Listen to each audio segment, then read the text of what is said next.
I had the pleasure, while on a recent ski trip with Jamie Oliver, to do an interview with him, although it comes out as more of a conversation because I'm not the best interviewer. We lost 5 minutes of conversation at the start because the audio just failed, but I managed to get about 15 minutes of the rest of it at the end. So here it is. I hope you enjoyed. Check it out. I really appreciate Jamie doing this, and I hope this gives you a bit more insight into everything he's done and what he's working on right now for the future, you know, of the planet, of animals, and veganism itself. Check it out. One of my friends made that OMG GMO film, and I helped promote it. You know, I've been pushing organics for 15 years, you know, so I was quite surprised that. I guess every kind of group has its activists that go a bit bonkers. People want to find a problem with something sometimes, but at the end of the day, the fact that you, who's a big pusher of, always been a big pusher of organic before it was even cool or popular or in the supermarkets, you've been pushing that, and for you to actually be in a conversation with Bill Gates in the long run can only lead to positive things, because at some point, what better man could be talking to him about the importance of that, though? I think that I've learned quite a bit over the last 15, 16 years, and for the communities that I know I serve around the world, they're quite happy that I'm talking to him. But they'd be happy for me to talk to anyone. They'd be happy for me to go and talk to the CEO of McDonald's. By the way, I've done that as well. So it's kind of like, it's not because I'm supporting them. You know, I haven't been paid by Bill Gates. I'm not on the payroll. I'm not. You know, everyone was talking like I've gone to the dark side. You know, but I think the biggest for me, the biggest disease about the food system is, you know, you got to remember when I did Food Revolution in America, that was the first show ever in American history to be on prime time, let alone a cable channel, stirring the pot about food, where it comes from, how it affects our body, how we feed kids at school, how there's no food education at school.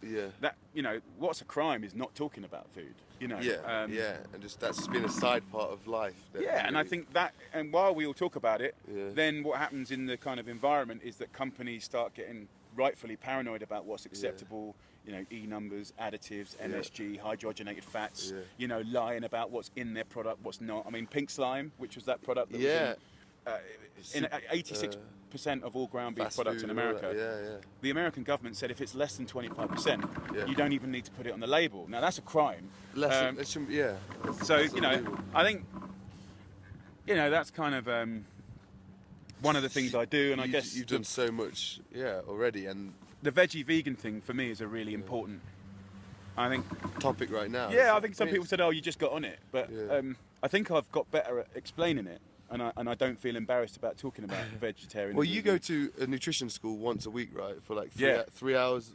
I get taught by two. I've gone back to school, which, because I was quite a thick kid at school, so that's quite a big thing for me, and I get two professors that teach me, but. And then every month I meet one of the world's specialists in, like, one of the best people in the world on fats, carbs, sugars, proteins. You know, you did one on sleep as well, which you were telling me about, which sounded fascinating. Incredible. And certainly when I went to see one of the world's best experts on fat and how fat works and good fats, bad fats, all that stuff. Obviously it's a massive story, but he's also by default, by luck, had done some of the biggest studies on vegetarian and vegan diets. And he's not a vegan or vegetarian, so he's totally unbiased. So I was quite interested to see. And you learn a lot. Yeah, well, the diets are looking good. If you're a good, mindful veggie or vegan, it's looking good health-wise. Now let's keep filming for jeopardy. Okay, we'll try. Will we make it or will we not? I've got Shieff's poles. We did it. He slowed it down for us. Thanks for that, Jamie. But yeah, no, the veggie vegan diets are looking pretty sweet. That seamless transition. Well, just from a disease point of view, I think our skis are interlinked. But if you want, we'll do something on it and get some more detail. Let's get some nutritional facts. Let's let people know. But the short of it is as far as some of the biggest cancers and killers in the world, they are seeing a link. That if you look at the kind of big populations, mindful vegan vegetarian diets are looking really good at the moment. And your average meat consumer's looking really poor. So I think there's lessons on both sides. You know, there are some slightly unhealthy vegetarians and vegans. There's many. And there's just strategies about how they can fulfil their bodies with all those things. But also there's a lot more meat eaters that are just consuming this poor quality protein. And I think there's a place in the middle where everyone can learn a lot more to live healthier and happier and longer lives. Yeah. If I remember rightly, I think the average is about 6 or 7 extra years. On a vegan, yeah. On a good vegan or veggie diet. Yeah, I heard that. Yeah. A vegan diet can be a little bit more challenging, just from a buying, cooking, and not necessarily harder, but you've got to be a little bit more knowledgeable to be good. But that's all right. That's a fair challenge. That's it. That made food exciting. I didn't enjoy food, and my journey wouldn't have led me to you if I didn't become a vegan. Yeah. And I've learned to enjoy food since then, and just what I've learned about vegetables, and even coming to yours and seeing your vegetable patch, your herb garden. This guy's an endless stream of knowledge and information. It's not just, learn it for camera or anything. You have such a passion into vegetables and herbs, and I live it. I mean, I think you absolutely live it. Yeah. I think, in all seriousness, I've been really inspired by the quality of the veggie vegan community on blogs, on books. The latest books coming out. The old books I thought used to be shite. The new ones are looking much better, and they're looking beautiful, and they're reading beautiful. I think. Being hardcore vegan or veggie is really good, but I think if they truly care about their beliefs, then opening it up and I always call it stepping stones, building little stepping stones to people that maybe want to try it 2 days a week, 3 days a week. That's still success, And that's what you do, though. You post on Instagram every week. I'm seeing 2 or 3 vegan recipes and everything that I do now. I mean, we've almost built like an inbuilt law. We have to produce 30% of everything we do has to be veggie or vegan. Oh, really? Yeah, like fats. Yeah. And that's partly from meeting you, and partly from just following other people that you follow on Instagram and seeing that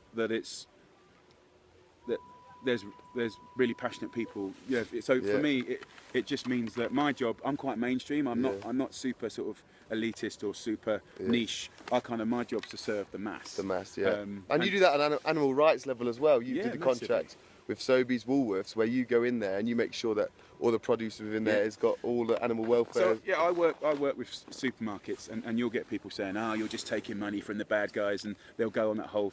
But the thing is if you want to make change, you have to do it from the inside. Yeah. You have to have conversations with people like Bill Gates. You have to have conversation with people like Nestle and Unilever and all these people. Yeah. I mean, I know that I single-handedly made Hellmann's Mayonnaise Europe go to free-range eggs because of one program. That's massive. And it's about the dialogue. It's about what the community, the public want. It's about companies, even commercial companies that you call the bad guys. They want to protect the life of their businesses. And if we're realistic, we can grow different parts of the food industry, which are smaller and more beautiful. But is McDonald's just going to disappear? No, it's not. But if you look at McDonald's UK, for any Americans watching this, McDonald's UK has changed more than a lot of small businesses in the last 7 years. 100% organic milk, free-range eggs. The beef quality is high. The pork quality is RSPCA Freedom Food. They've got to do a bit of work on the chicken, but that's they do free fruit on a Friday. Oh, really? So you got to really start to implement some. and in France they do Crunchy Wednesday, which is free salad on a Wednesday. Oh, really? So if you think about it, it doesn't mean you have to like them or not like them anymore. And I don't work for them or take money from them or anything like that. But what I'm saying is, dialogue creates progress, and while there's no dialogue, there's no progress. You're a smart man, Jamie. And do you know what I mean? It's sort of like it's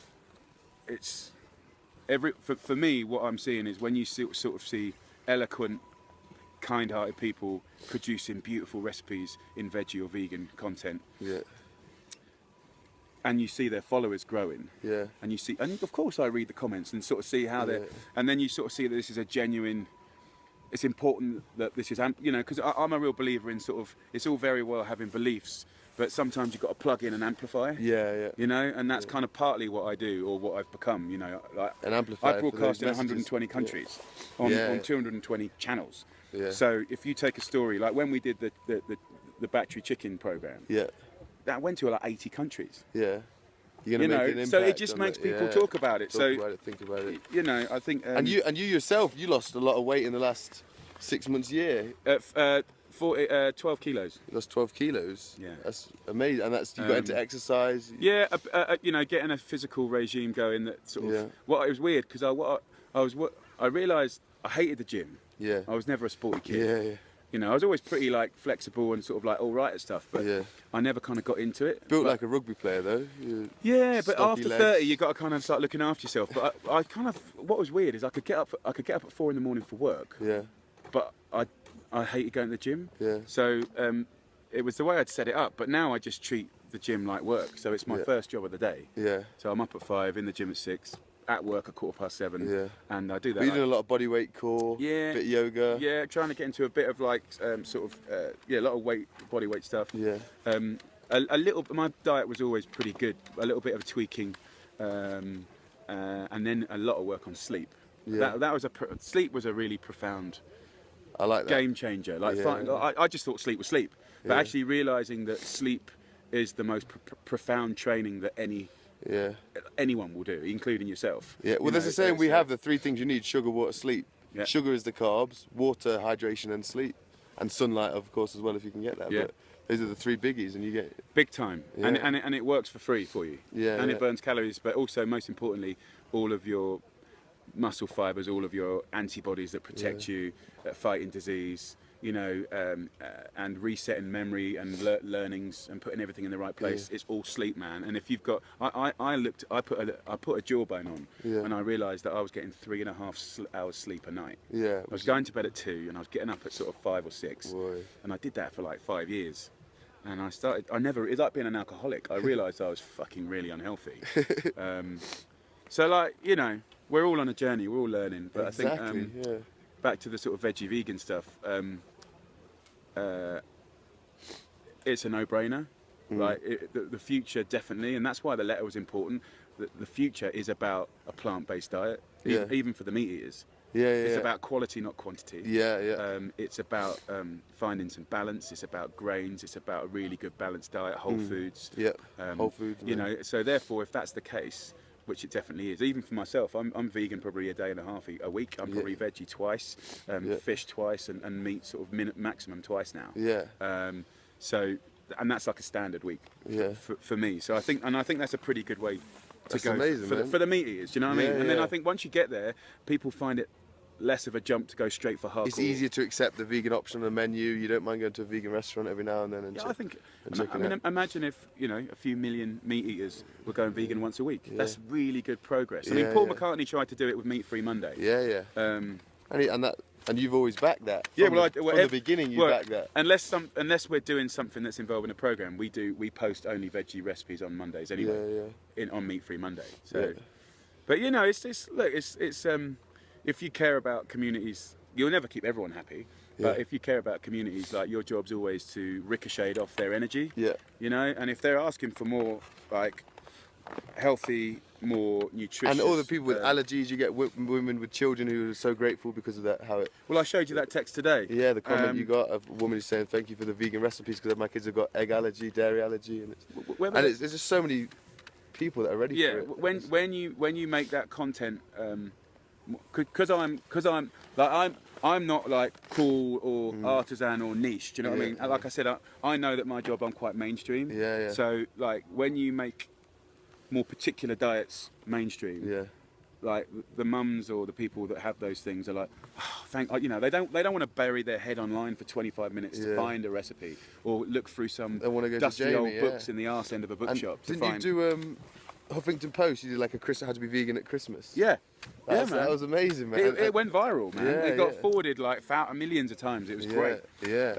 But little things like that, you're writing articles, you're getting, and I just want to say that we really appreciate it because you obviously get loads of positive feedback, and then you get the odd vegans that are saying, well, I saw that a few people comment on my stuff saying about what do you think of Jamie teaming up with Bill Gates and that, and it's like I just wanted to let you lot know, man, like he's here, honestly, in the trenches, fighting the masses. He's been here for 15, 20 years. He's doing animal rights, animal welfare things. He's promoting the vegan message. He just said himself, the future is a plant-based lifestyle. Man, I just want to thank you from the vegan community. Pleasure. And I think, look, it's the one thing is there's a lot of passionate, younger kind of people that I could tell were kind of getting very angry about me even talking to Bill. And by the way, I met him 3 times. Do you know what I mean? This ain't the first time. And like I say, I meet lots of people, everyone. I meet lots of people I don't like. I meet prime ministers. I mean, my job is to do that stuff. All I'd say is like, if you want to judge me, then the best way to judge me is to go on Wikipedia and see what I've done for 15 years. Because at the end of the day, like, I can say all the right things or do all the right things, but really it's a life's work. It's a man's life's work. That speaks volumes. You know what I mean? I'm not just going to all of a sudden, if they want to give me 10 million quid or 100 million quid, I'm not going to start sort of saying organics are shit and GMOs are great. Do you know what I mean? But what I will do is have an intelligent balance. I don't want it. I wouldn't do it. You won't see it. But what is it? And I've never had any money from him. But but the thing is, the conversation's really, really important. And a lot of the things that the communities around food, you know, whether it's vegan, veggie, whether it's there's people that are really passionate about antibiotics in food or sprays and pesticides. You know, and I talk to all of those, and they're amazing. And the most important thing is that they're good storytellers and and really, it's not having a niche conversation with niche people. That doesn't make change, or it does, but not fast enough. What it is having. Letting people into the conversation. You never want people to say, oh, well, I don't really care about food, so therefore, you want to say, look, it doesn't matter if you don't like food, come over here. Is this right or wrong? You know, do you think that's, you know me? So I think like making the conversations open to all. And that's it. So do you know what I mean? And you live that more than anyone. You've found your method for doing things, and you've obviously. I don't always get it right. No, but you've got powerful impact, and you've obviously that shows from your life's work and what you're doing. I just want people not to forget that, and let you know how grateful we are that you've come to the awareness of this, and you see a future in that, and you supported that. So thanks, Jamie. Cheers, mate. Pleasure. Thanks for talking. We're going to get back Italy, on the slopes. over and out. This boy's very fast. I have to try and keep up with him. We're going to have a nice day now, aren't we? We're going to have a pleasant day over to France. Thanks, guys. Okay. Bye.